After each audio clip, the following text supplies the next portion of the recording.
Hello students, we shall be discussing about lead pollution, and in this lecture we shall be discussing about the different sources of the lead pollution. I am Dr. F. A. Loon, Professor, Division of Environmental Sciences, Class Kashmir. The broad outline of this lecture is what is lead, what are the natural sources of lead, what are the anthropogenic sources of lead pollution in the world, lead pollution in India, risk factors. Then first of all, we need to know what is lead. Lead is a chemical element with the symbol Pb, derived from the Latin word plumbum, and its atomic number is 82. It is a heavy metal that is denser than most of the common materials. It's soft and it's also malleable. Sources of lead. The natural source of the lead, it occurs naturally in the Earth's crust.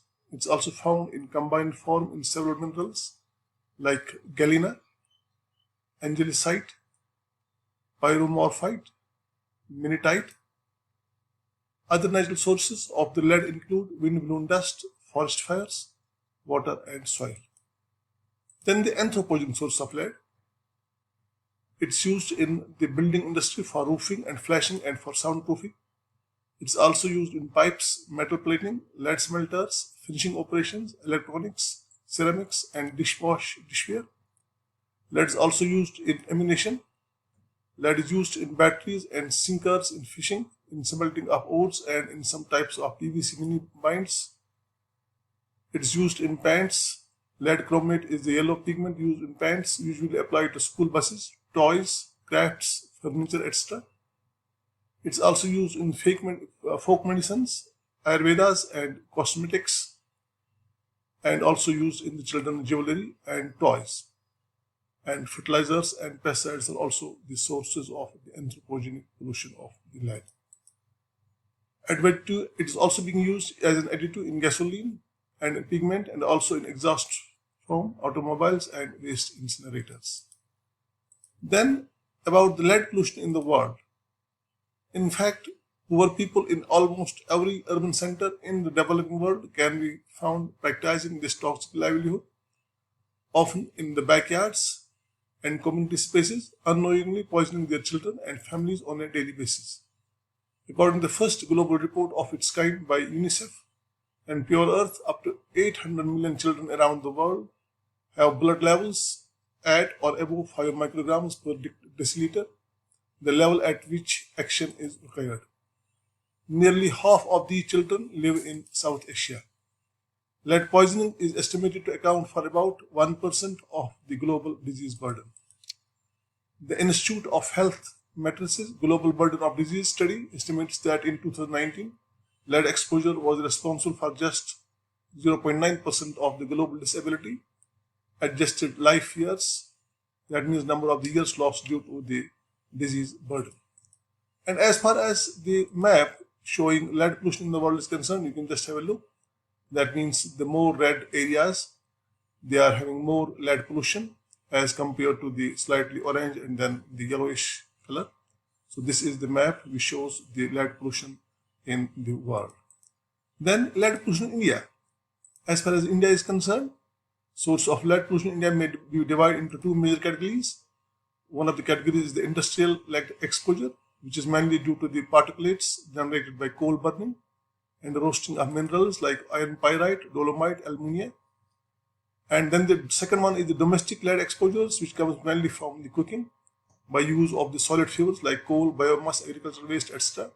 Paints, ceramics, glazes, cosmetics and folk remedies, drinking water, food, etc. And you will find that most affected lead pollution states in India include Bihar, Uttar Pradesh, Madhya Pradesh, Jharkhand, then Chhattisgarh, then Odisha, and also the Andhra Pradesh. And as far as the Raipur is concerned, which is the capital city of the Chhattisgarh, its air, its water, its soil is all contaminated with the heavy metals, particularly the lead at higher elevated levels. Then again the lead pollution in India, some statistics. As far as since it's one of the primary source of lead poisoning for children in India, it is in the informal recycling of used lead acid batteries primarily car batteries.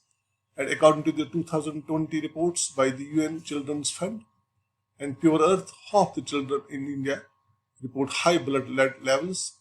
And the report says that 275 million children in India record blood levels beyond the tolerable limit of 5 microgram per deciliter. Studies have also shown that Indian children under 12 have a mean blood level of 10 micrograms per deciliter.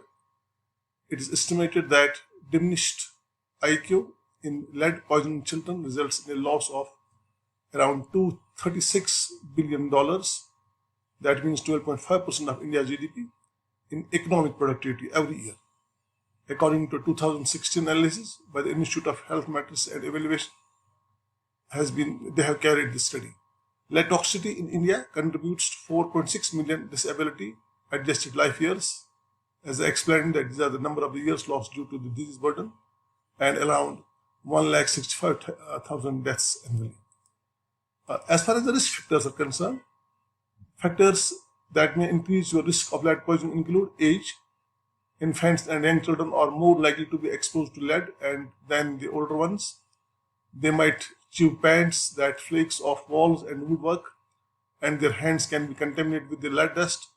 Young children also absorb lead more easily, and it's more harmful for them than it's for adults and older children.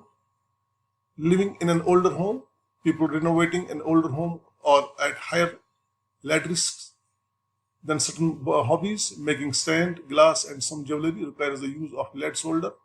Refinishing old furniture might put you in contact with the layers of the lead.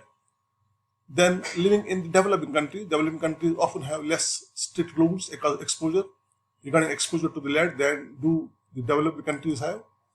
And lead can also harm an unborn child. If you are pregnant or planning a pregnancy, be especially careful to avoid exposure to lead. And adults may be exposed to lead by eating and drinking food or water containing lead, or from dishes or glasses that contain lead.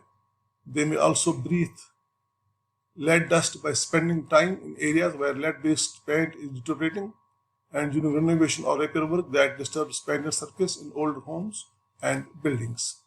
Then working in a job or engaging in hobbies where lead is used, such as making stained glass, pottery, etc. So these are the different types of the risks which a person faces. Thank you very much for watching this video. All the best. Take care.